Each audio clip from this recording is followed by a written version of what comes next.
오늘은 위로받고 위로하고라는 제목으로 말씀을 나눠보도록 하겠습니다. 제가 너무 자주 나오죠. 자주 나옴에도 불구하고 너무 떨립니다. 목이 바짝바짝 마르고요. 물을 많이 마시더라도 이해 부탁드리겠습니다. 자, 오늘 말씀에서 사도 바울은요. 보통 사도 바울이 편지를 많이 썼잖아요. 근데 이 편지를 쓸 때 보통 편지 서두에서 짤막한 축언이 끝나고 본론에 들어가기 전에 교회의 신앙 상태를 회고를 하면서 혹은 이에 대해서 들은 바에 대해 감사의 말을 먼저 전했었습니다. 그런데 지금 우리가 보고 있는 이 고린도 후서 그리고 갈라디아서에서는 조금 다릅니다. 감사 말 대신에 바울은 여기에서 고난에서 구원해 주신 하나님께 먼저 찬양을 드립니다. 이것으로써 우리는 고린도 후서를 쓸 때 바울이 고린도 교회와 어떤 관계를 이루고 있는지 어느 정도 짐작할 수 있을 것입니다. 갈라디아에 보내는 편지를 쓸 때 바울이 그 교회 사람들과 그리고 그들의 신앙 상태에 대해서 칭찬할 수 없었었죠. 이렇게 칭찬을 할 수 없었던 것처럼 이 편지를 쓸 때에도 바울의 심정도 그들의 신앙 상태를 칭찬하고 싶지 않은 그러한 심정이었을 것입니다. 고린도 후서를 쭉 보면요. 아시겠지만 고린도 교회에서 바울을 사도됨과 이런 사도직과 그리고 예루살렘을 위한 모금 운동 이런 것에 대한 오해와 불신이 굉장했었고요. 그리고 이 문제들에 대해서 해명을 하는 바울로서는 결코 유쾌한 마음이 아니었을 것이 분명합니다. 이러한 고난들 가운데 바울은 하나님께서 어떠한 하나님이신지를 먼저 고백하고 있습니다. 3절 함께 읽겠습니다. 시작. 찬송하리로다. 그는 우리 주 예수 그리스도의 하나님이시요 자비의 아버지시요 모든 위로의 하나님이시며. 바울은 먼저 위로의 하나님에 대해서 구체적으로 언급하고 있습니다. 하나님께서는 바울이 어려운 일을 당할 때 위로해 주시며 그리해서 어려움을 당하는 다른 모든 사람들을 위로할 수 있게 해주신다라는 것입니다. 위로는 고난과 밀접한 관계를 맺고 있습니다. 사람들은 대개 평탄하고 또 유복한 삶에서 하나님의 은혜를 깨닫고 감사하는 것보다는 어려운 일을 당하고 그리고 그 고난을 헤쳐나올 때 우리는 하나님의 귀한 은혜를 체험하고 또 감사를 더 많이 드립니다. 바울은 이것을 하나님의 위로라고 표현을 하고 있습니다. 그가 고난 중에 하나님의 위로를 체험함으로써 바울도 다른 사람을 위로할 수 있습니다. 또한 바울은 환난 중에 받은 그 위로가 그 자신과 그리고 그 동역자들에게 모두 해당되는 것으로 묘사를 하고 있습니다. 바울은 자신이 겪는 그 고난을 통해서 그리스도의 고난을 체험했습니다. 그리하여 그리스도의 고난을 통해 역사하시는 그러한 하나님의 구원의 의지를 경험하게 되는 것이죠. 이것이 바로 고난 중에 겪는 위로입니다. 사도 바울에게 있어서 이 고난과 위로는 예수 그리스도의 십자가와 부활과 관련됩니다. 십자가의 죽음 없이는 부활의 능력이 드러나지 않았듯이 참된 위로의 능력은 고난을 겪고 난 후에 그것을 이겨내면서 체험됩니다. 바울이 전하는 메시지는 하나님이 예수 그리스도를 통해 구원을 이루셨고 누구든지 이를 믿는 사람은 하나님이 이루신 구원에 동참한다는 것입니다. 고린도 후서 6장 2절을 보면 이로써 믿는 사람들은 구원에 참여하는 삶이고 그들의 현재는 구원의 때라고 규정합니다.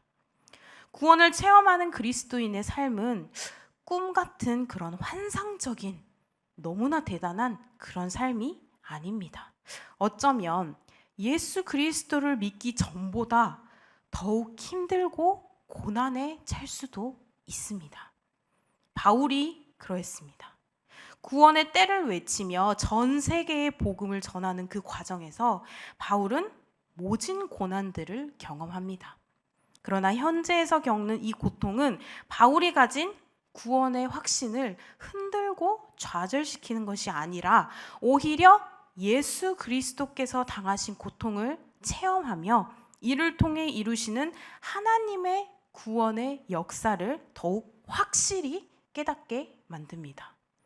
사람이 심한 고통 중에 있을 때에는 그 고난의 의미에 대해서 깊이 깨닫기가 조금은 힘들죠.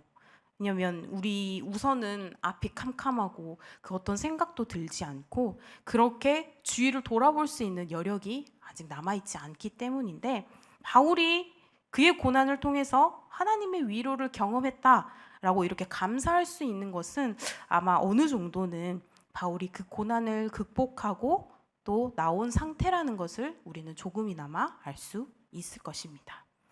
바울은 이렇게 모진 고난을 받은 후에 하나님의 위로를 받고 일어서서 이제 다른 그리스도인들, 고난에 빠진 그런 그리스도인들을 위로할 수 있는 힘을 얻었습니다. 고통을 받아본 사람이 고통받은 자의 아픔을 알고 그리고 이해하며 공감해 줄 수 있습니다. 마찬가지로 은혜를 입은 자가 은혜를 베풀 수 있습니다. 또한 사랑을 받은 자가 사랑을 할 수 있습니다. 우리 6절을 함께 읽어보실까요? 함께 읽겠습니다. 시작. 우리가 환난 당하는 것도 너희가 위로와 구원을 받게 하려는 것이요, 우리가 위로를 받는 것도 너희가 위로를 받게 하려는 것이니 이 위로가 너희 속에 역사하여 우리가 받는 것 같은 고난을 너희도 견디게 하느니라. 그러므로 바울은 그가 환난을 받은 것도 그리스도인들을 위로하고 그리고 구원을 얻도록 하기 위한 하나님의 놀라운 섭리임을 깨닫습니다. 마찬가지로 그가 하나님으로부터 위로를 받음은 바로 그리스도인들을 위로하기 위한 것임을 깨닫습니다. 바울은 이렇게 하나님께 위로받은 자로서 교회를 위해 봉사합니다. 이제 교인들이 환난을 당할 때 바울이 그들을 위로하여 고난을 이겨낼 수 있도록 도울 수 있습니다. 7절을 보면 여러분들에 대한 우리의 희망은 흔들리지 않습니다. 여러분들은 고난에 참여하는 자이듯이 위로에도 참여하는 자입니다. 라고 말을 하고 있는데요. 바울은 고린도인들이 고난에 참여함과 같이 위로에도 참여할 것이라고 확신하는 것은 그가 그의 고난의 참 인생에서 몸소 겪었던 이런 그리스도의 위로와 능력에 따른 믿음이었습니다. 본인이 가지고 있는 자신감이나 이런 게 아니라 오직 그 안에 하나님께서 하신다는 그 믿음이었습니다. 그래서 바울은 그러한 믿음을 가지고 자신이 겪었던 환난에 대해서 이야기를 하고 있습니다. 너희가 알지 못하기를 원치 아니하노니 라는 서두로 아시아에서 당한 환난을 이야기합니다. 여기에서 지금 아시아란 지금의 터키 지방을 말을 하고 있는데요. 바울이 이 지역에서 가장 많이 활동한 곳은 에베소인데, 그래서 학자들 사이에서는 좀 더 구체적으로 바로 이 지역, 이 아시아에서 에베소라는 데에 일치를 보고 있습니다. 아시아, 즉 이 에베소에서 바울이 겪은 환난은 과연 무엇이었을까요? 현재에는 분명한 해답을 찾을 수는 없습니다. 그런데 단지 한 가지 알 수 있는 것은 그 고난이 얼마나 큰지, 살 소망까지 끊어졌다는 점입니다. 우리식으로 말하면 차라리 죽는 게 낫다라고 여겨질 정도였다는 것입니다. 바울은 이렇게 살 소망조차 끊어질 정도로 죽고 싶을 만큼의 고통을 받았다고만 말하지 구체적으로 그 일이 무엇인지는 말하지는 않습니다. 환난당한 것을 모르기를 원치 않는다 하면서도 어떠한 환난이었는지 이야기를 안 하는 것에는 이유가 있었겠죠. 하지만 우리는 성경을 통해서 짐작은 해볼 수가 있습니다. 바울이 예수 그리스도의 복음을 전하기 위해서 당하는 여러 고난들, 배고픔이 있었고 목마름이 있었고 또 매맞음, 옥에 갇힘, 또 여러 가지 죽을 뻔한 이 경험들에 대해서 때로는 인내함으로 그리고 때로는 소명감에 불타서 기쁜 마음으로 이겨내기도 했을 것입니다. 그러나 한 가지 그의 마음을 괴롭히는 결정적인 사실은 무엇보다도 그런 모진 고생 중에서 복음을 전하여 믿음의 세계, 그리스도인으로 들어온 사람들 중에서 외부에서 온 자들이 바울은 사도가 아니다 라고 말을 하는데 이 고린도 교인들을 그렇게 교란을 시켰습니다. 이렇게 교란을 시킬 때 바울의 사도적의 합법성을 의심하던 이 사람들이 생겨난 것에 대한 일이지 않을까 싶습니다. 바울은 그리스도의 복음을 위해서라면 모두 참을 수 있었습니다. 아무리 힘든 것일지라도 죽을 뻔한 위기에 속해 있었을지라도 바울은 이겨낼 수 있었습니다. 그러나 참을 수 없었던 것은 바울 자신이 자기의 모든 인생을 바쳐 그리스도의 복음을 전하는데 그의 사도직을 의심하는 경우일 것입니다. 게다가 다른 사람들이라면 또 모를까 바로 자기가 전한 복음을 받아들여서 그리스도인이 된 이 고린도 교회에서 그런 일이 벌어진 것은 참으로 그동안 복음을 위한 바울의 모든 삶을 허무하게 만드는 일로 여겨졌을 것입니다. 이러한 추측은 그 다음 구절의 표현에 의해서도 알 수가 있는데요. 9절에서 우리는 우리 자신의 사형 선고를 받은 줄 알았으니 이 표현은 8절 후반부에 살 소망까지 끊어지고를 반복하는 것입니다. 하지만 바울은 그가 겪은 환난에서 하나님의 의도를 파악했습니다. 9절을 함께 읽겠습니다. 시작. 우리는 우리 자신이 사형 선고를 받은 줄 알았으니 이는 우리로 자기를 의지하지 말고 오직 죽은 자를 다시 살리시는 하나님만 의지하게 하심이라. 바울은 그동안 사도로서의 소명을 가지고 활동한 결과 여러 그리스도인들을 배출을 할 수가 있었습니다. 그리고 그렇게 배출을 함으로써 스스로도 만족을 하고 있었고 또 자기를 통해 그리스도인이 된 이 고린도 교회의 사람들에 대해서 분명 뿌듯함이 있었을 것입니다. 그런데 외부 사람의 말을 듣고 전혀 모르는 그러한 사람들의 말만 듣고 바울의 이 사도직을 의심하는 사람들이 생겨나는 것을 보고 바울은 그들에 대한 그 실망감은 이루 말할 수 없었을 것입니다. 배신감도 많이 느꼈겠고요. 자기 자신에 대해서조차 그동안 가지고 있었던 자기 자신에 대한 자부심에 대해서 많은 상처를 입었겠죠. 그것은 일종의 배신감과 같은 것이었습니다. 바울은 여기에서 차라리 죽고 싶은 심정이었던 것 같습니다. 그러나 하나님은 바울을 절대 죽게 내버려 두지 않으십니다. 이 경험을 통해서 바울이 이 배운 것은 우리가 신뢰할 수 있는 것이 있다면 오직 하나, 즉 하나님뿐이라는 것입니다. 자기 자신도 그리고 자기가 전한 복음을 받아들여서 그리스도인이 된 이 사람들도 어느 누구도 믿을 수가 없습니다.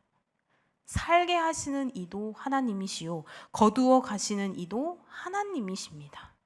하나님께서는 생명을 주관하십니다. 바로 그 하나님이 이같이 큰 사망에서 우리를 건지셨고 또 건지시리라는 것입니다.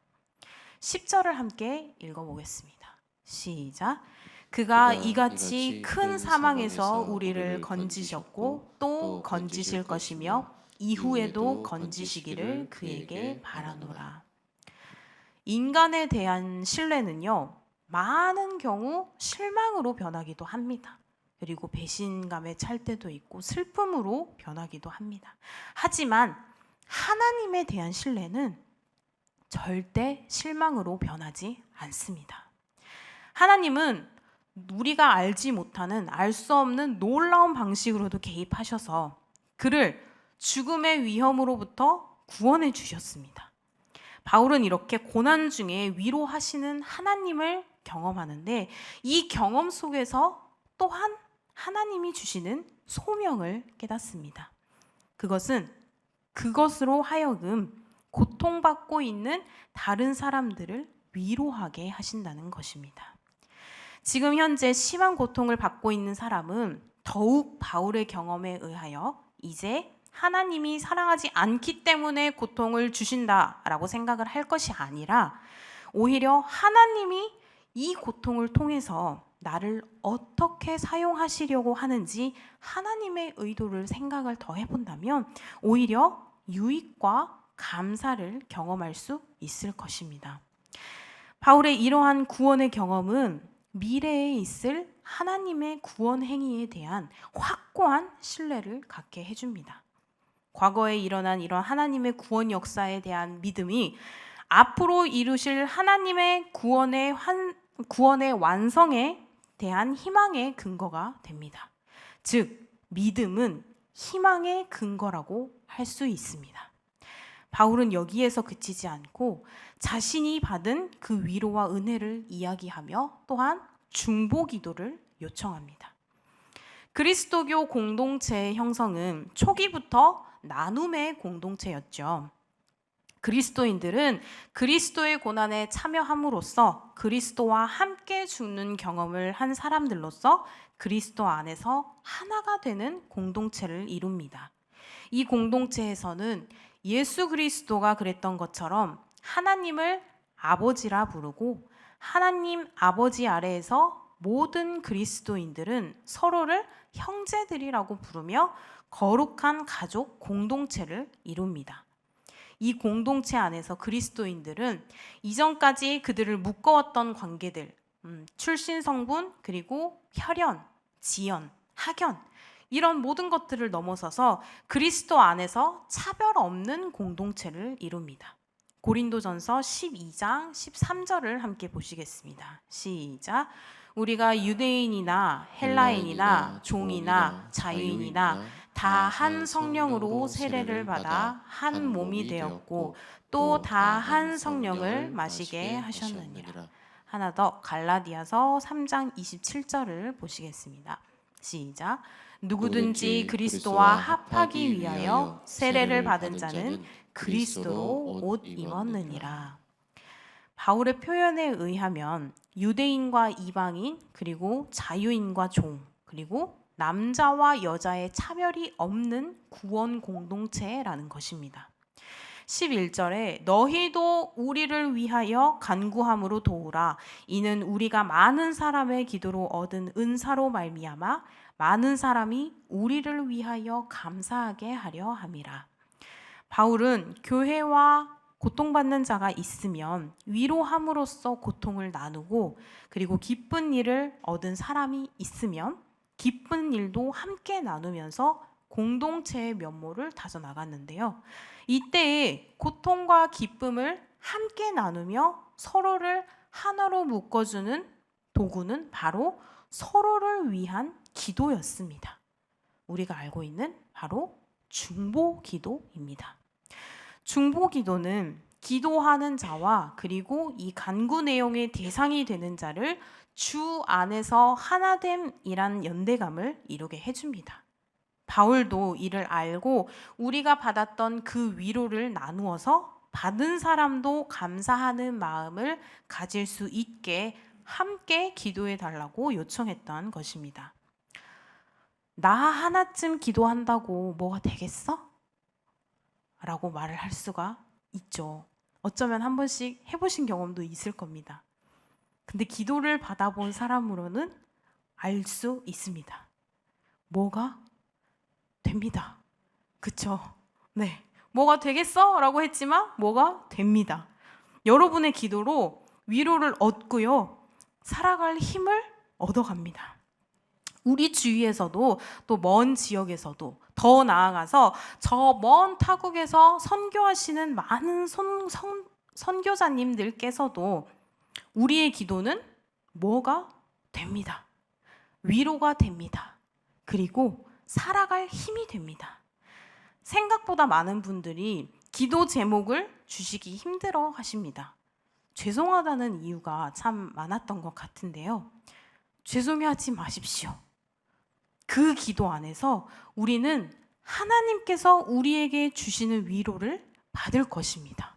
그리고 그 받은 위로를 나만 가지고 있는 게 아니라 또 다른 위로받을 사람을 위하여 기도해 주시면 됩니다. 그러한 은혜 가운데서 우리는 주 안에서 하나됨을 느끼고 감사할 수 있습니다. 아픔 가운데 놓여 있는 분들이 많습니다. 그 어느 누구도 아픔이 없었던 적은 없을 것입니다만 그 안에서도 남들보다 내가 더 아픈 것 같고 내가 더 힘든 것 같고 왜 나는 이렇게 살 수밖에 없는지를 한탄하면서 눈물 가운데 계시는 분들도 있을 것입니다. 사람에게서 위로를 받으려 하기보다는 하나님께서 주시는 위로를 받으십시오. 나에게 주어진 상황 가운데 하나님이 이 고통을 통해서 나를 어떻게 사용하시려고 하는지 하나님의 의도를 한번 생각해 보시고 기도를 해 보십시오. 바울이 말한 동역자는 사도들뿐만이 아닙니다. 바울이 요청한 이 중보 기도는 초대교회에서의 이야기뿐만이 아닙니다. 바울이 말한 동역자에는 우리도 포함이 됩니다. 또한 바울이 요청한 중보 기도는 우리에게도 바울이 요청한 것입니다. 그렇기 때문에 지금 현재 우리가 하나님의 말씀을 듣고 우리도 바울의 위로를 받으면서 또한 위로를 주기 위해 함께 중보 기도를 하고 있는 것입니다. 하나님의 은혜 가운데 위로를 받으셨나요? 그 하나님의 은혜를 이웃에게도 나누어 주십시오. 그 이웃에게도 하나님의 위로를 함께 해 주십시오. 우리 성도님들께서도 주님 안에서 위로받고 또 주님 안에서 위로하는 이런 하나님의 일꾼이었던 사도 바울의 귀한 동역자가 되시기를 주님의 이름으로 소망합니다. 아멘. 기도하시겠습니다. 언제나 우리와 함께 하시어 위로해 주시는 하나님 감사드립니다. 언제나 주님께서 함께 하시어 위로해 주신다는 사실을 깨닫게 해주심에 감사드립니다. 우리의 생각으로는 아무것도 할 수 없습니다.